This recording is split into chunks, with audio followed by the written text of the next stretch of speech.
I never thought I'd be writing this. Even now, my hands shake as I type.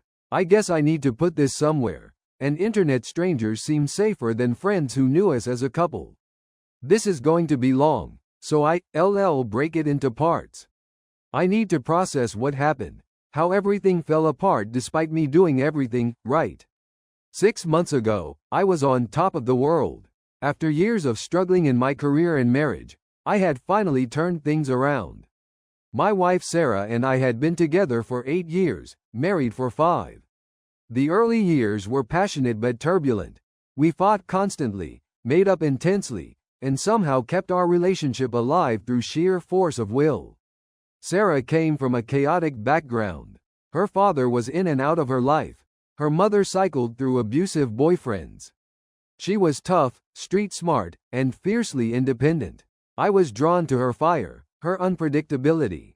I was the stable one, the rock, though I had my own issues, insecurity, occasional jealousy, workaholic tendencies that left our relationship on the back burner. Our marriage hit rock bottom last year. I was working 70-hour weeks. Sarah was unhappy and distant, and we were sleeping in separate rooms more often than not. That's when a colleague recommended this self-improvement program called Renaissance Man. I was skeptical of the name, but desperate. The program was intense. 12 weeks of deep psychological work, communication training, and personal growth exercises. It forced me to confront my insecurities, my avoidance patterns, my fear of genuine intimacy. I learned to listen without defensiveness, to express my needs clearly, to be present rather than constantly distracted. I even got a promotion at work that came with better hours because my performance improved while actually working less. I emerged a changed man. I started bringing Sarah coffee every morning, the way she liked it. I listened, really listened, when she talked about her day. I planned date nights, remembered anniversaries, sent flowers just because. I fixed things around the house without being asked. I made love to her with complete attention and care. I was present, attentive, stable. For a few weeks, Sarah seemed happier. She would look at me with a mixture of surprise and delight, as if she couldn't believe this transformation. We stopped fighting entirely. Our home became peaceful, orderly, comfortable. I thought we had finally figured it out. I thought we were healing. Then something shifted. I noticed it gradually at first. Sarah staying out later with friends, being vague about her whereabouts, passwords suddenly appearing on her phone. She started picking small fights over nothing. When I remained calm and solution-oriented, as I learned in the program, she seemed almost disappointed. She would escalate until I had to walk away to maintain my composure, then accuse me of emotional abandonment. "You, so fucking perfect now. Aaron, she spat during one argument. "Mr. Zen Master, do you even feel anything anymore?" I was confused. Wasn't this what she had always wanted? A husband who didn't lose his temper, who communicated clearly, who showed love consistently. I tried talking to her about it, but she shut down. Said she was just stressed about work. Said I was imagining things. I wasn't imagining the text I saw flash across her screen 2 weeks later. I wasn't snooping. Her phone lit up on the counter while she was in the shower. "Miss you bad girl. Tonight same time?" The sender was saved as Mike Work. Sarah didn't work with anyone named Mike. That was the moment everything started to unravel. First, thank you all for the supportive comments on my previous post. It helps to know I am not alone in this hell. Here's part 2 of my story. I didn't confront Sarah immediately about the text. The old me would have exploded, demanded answers, maybe even grabbed her phone. But Renaissance Man taught me to gather information before reacting, to approach conflict strategically rather than emotionally. So I watched and waited. Sarah's behavior became more erratic. Some nights she was affectionate, almost desperately so. Other nights she picked fights over nothing. My robotic calm, my creepy attentiveness. "I miss the real you," she said once, her words slurring slightly from wine. "This is the real me," I replied. Just healthier. She laughed, a hollow sound that chilled me. No, the real you was jealous. Passionate. You, D, throw a glass against the wall when you were angry. You, D, fight for me. I was toxic, I said. We both were. At least it felt like something, she whispered. I started checking her location through our shared account. 3 times in 2 weeks, she went to an address in a rough part of town. A neighborhood you don't visit unless you buying something illegal or paying someone who deals in cash. Each time, she told me she was with her friend Jen. I took a personal day from work and drove there. It was a run-down apartment complex with graffiti-covered walls and security gates that hung broken on their hinges. I waited across the street, feeling like I stepped into someone else's life. At 2:17 p.m., Sarah's car pulled into the lot. She looked different, hair down, makeup heavier than usual, wearing clothes I'd never seen. She punched a code into a keypad and disappeared inside. I waited 3 excruciating hours. When she emerged, she wasn't alone. The man with her was tall, muscular, covered in tattoos including one prominent one on his neck. He grabbed her roughly by the waist, pulled her against him. Their kiss wasn't loving. It was consuming, almost violent. She melted into him in a way she hadn't with me in years, maybe ever. When they separated, he slapped her ass and she laughed before getting into her car. I followed him, not her. He led me to a bar called The Underdog. I watched him greet people inside, the kind of greetings that involved elaborate handshakes and hushed exchanges. It didn't take a genius to figure out what he did for a living. This was Mike, and he wasn't from her work. He was a dealer, maybe worse. That night, I calmly asked Sarah about her day. Boring, she said. Meetings, then coffee with Jen. I nodded. You should invite Jen over sometime. It's been ages since I've seen her. Sarah's eyes flashed with something. Panic? Irritation? She's going through a rough patch.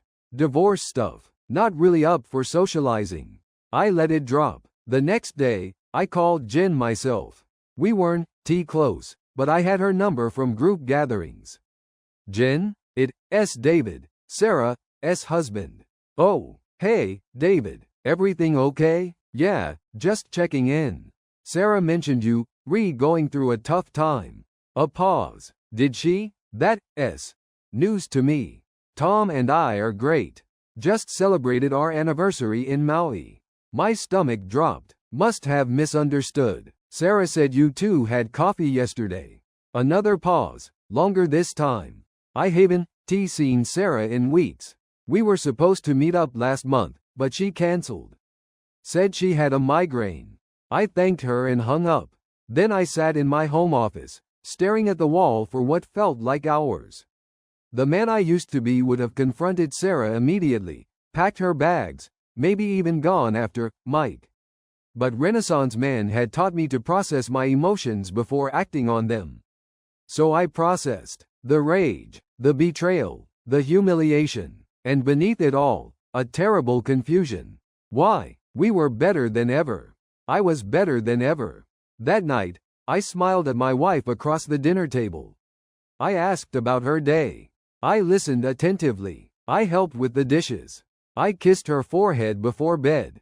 And then I installed a keystroke logger on our shared computer and a tracking app on her phone while she slept. Renaissance Man would probably disapprove. But Renaissance Man had never watched his wife kiss a gangster in a parking lot. The evidence piled up quickly after that.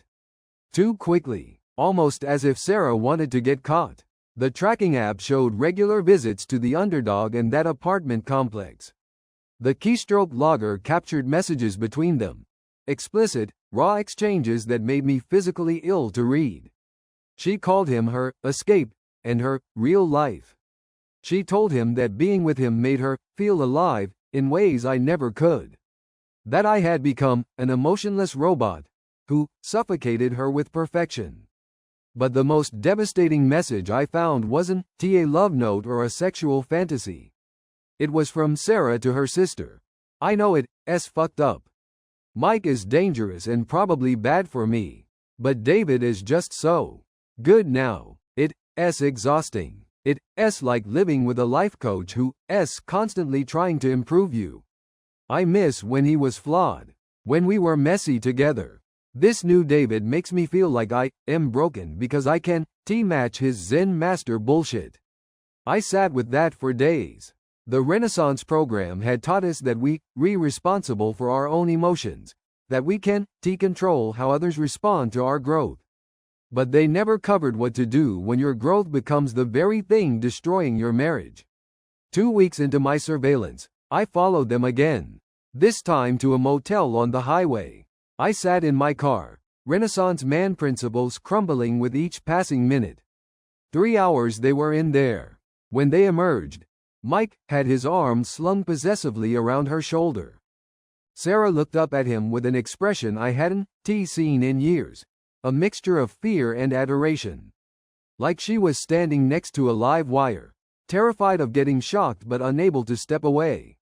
I had seen enough. That night, I waited until Sarah was asleep, then went through her phone. The passcode was new, but I had watched her enter it enough times to memorize it. What I found confirmed everything, and revealed something worse. Mike Donovan, 36, 3 stints in prison for drug distribution and assault, currently on parole, and based on their conversations, still very much in the game. He even involved Sarah in some capacity, having her deliver packages, hold money. She seemed intoxicated by the danger of it all. After reading enough to make myself sick, I put her phone down and went to sleep in the guest room. In the morning, I made her coffee like usual, but when she reached for it, I held it back. Who's Mike Donovan? I asked calmly. She froze. Then something changed in her expression. Not guilt or shame, but almost relief. How do you know that name? She asked. Does it matter? I know everything, Sarah. The apartment, the motel, the deliveries. My voice remained steady. What I don't know is why. She laughed bitterly. You really don't get it, do you? Explain it to me. She paced the kitchen, suddenly animated in a way she hadn't been with me in months. Look at you. Even now, you're so fucking controlled. So reasonable. Where's your anger? Where's your passion? The David the first married would be throwing things right now, calling me names, fighting for me. That David made us both miserable, I said. That David was insecure and emotionally unstable. That David was real, she shouted. This version of you, this perfect, attentive robot, makes me feel like I am drowning. Like I can breathe. Like there's no room for me to be human and flawed because they got it all figured out. I tried to process this. So sleeping with an ex-con. Because I am too nice to you. You don't understand what it's like to grow up like I did, she said, her voice quieter now. Chaos was normal. Conflict was normal. When everything is calm and perfect, I feel. I don't know. Like I am waiting for the other shoe to drop. Like I don't deserve it. Mike makes sense to me. The danger, the unpredictability, it's familiar. And that's what you want. Familiar pain instead of unfamiliar peace? Her eyes welled with tears. I want to feel something real. With you, everything feels scripted. Like you, following some program. With Mike, it's messy and scary sometimes, but at least it's authentic. I felt something crack inside me. All those months of work, of rebuilding myself into someone better, and it had driven away the person I did it for. I love you, Sarah, I said. The real you, all of you, the mess, the flaws, everything. I thought that's what you wanted from me too. She wiped her eyes. I thought so too, but it turns out I don't know how to be loved like this. It makes me feel wrong somehow. Broken. That night, she didn't come home. I tracked her phone to Mike's apartment, where it remained until morning. When she returned, we both knew everything had changed. We tried counseling. I know that might surprise some of you given what she done, but Renaissance man had taught me that healing can come from unexpected places. The therapist, Dr. Winters had a calm, no-nonsense approach that seemed to resonate with Sarah in ways my own calmness didn't.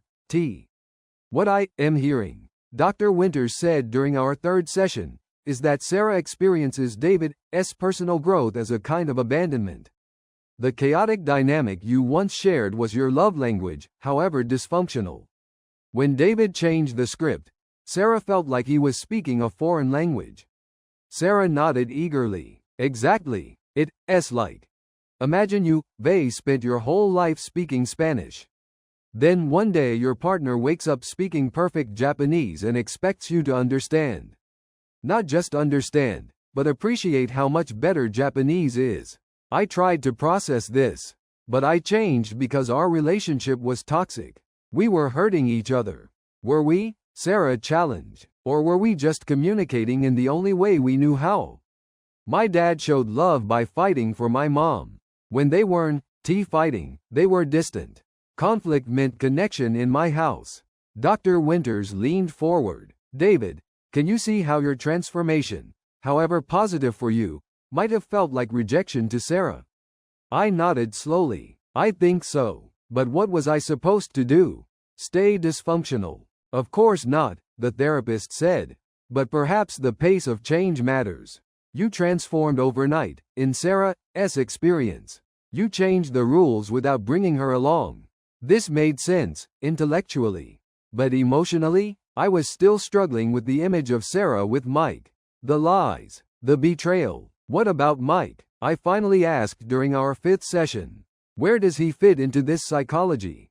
Sarah looked uncomfortable for the first time. Mike is familiar. He reminds me of my father, of past boyfriends. With him, I know the rules. I know who I am. And who is that? I asked. The savior, Dr. Winters interjected gently. The one who can smooth the rough edges, handle the chaos, be the eye of someone else's storm. It's a powerful role, one that Sarah lost when you no longer needed saving. I felt a surge of anger, the first real anger since my transformation. So you telling me that by becoming a better husband, I robbed Sarah of her identity as my caretaker, so she went and found a criminal who needs fixing. Dr. Winters didn't flinch. That's a simplified version, but there's truth there. We often choose partners who allow us to reenact childhood dynamics, hoping for a different outcome. After that session, Sarah and I walked to our separate cars in silence. Finally, she spoke. I ended things with Mike last week. I stopped. Why? Because I realized something. With you, I feel inadequate because you too good. With Mike, I feel superior because he's so damaged. Neither is healthy. She looked up at me, really looked at me for the first time in months. I don't know how to be with someone as an equal.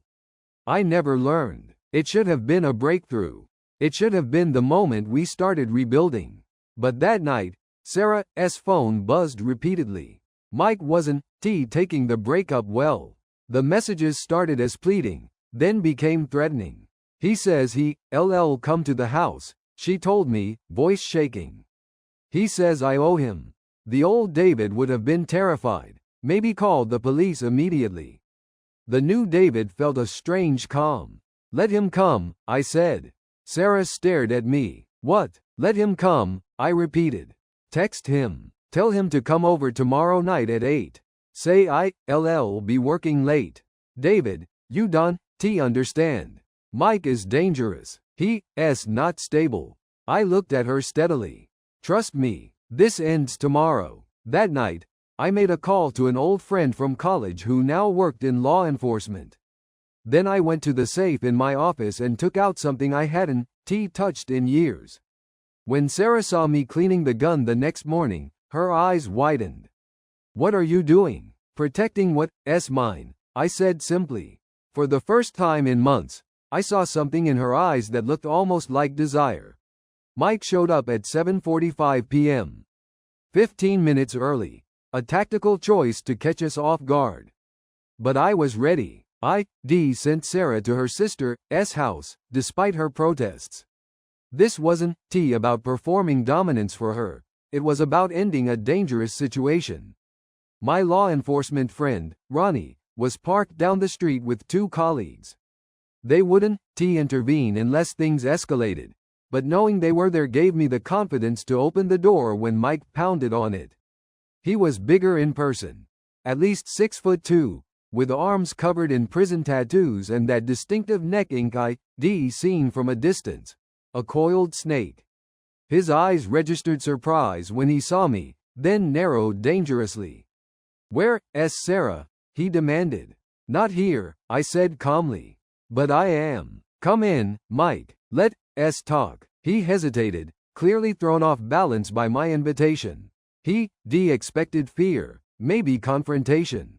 Not this eerie calm. Finally, he stepped inside, glancing around suspiciously as if expecting a trap. "Nice place," he sneered, taking in our carefully decorated living room, the product of Sarah's eye for design and my recent efforts to create a perfect home. No wonder she was suffocating here. I gestured to the couch. "Have a seat." "I'll stand," he growled. "Your choice." I remained standing too, maintaining eye contact. "Sarah told me she ended things with you." He laughed, an ugly sound. "That what she said? She'll be back. She always comes back. Not this time. You don't get it, do you?" He took a step closer, using his height advantage to loom over me. "Sarah and me, we the same. We understand each other. She needs what I give her. And what's that exactly? Danger? Instability? A partner who could be arrested at any moment." His face darkened. "I give her reality, man. Not this." He gestured around the room. "Fake perfect husband bullshit. She told me all about your transformation. How you used to be a real man before you turned into some robot."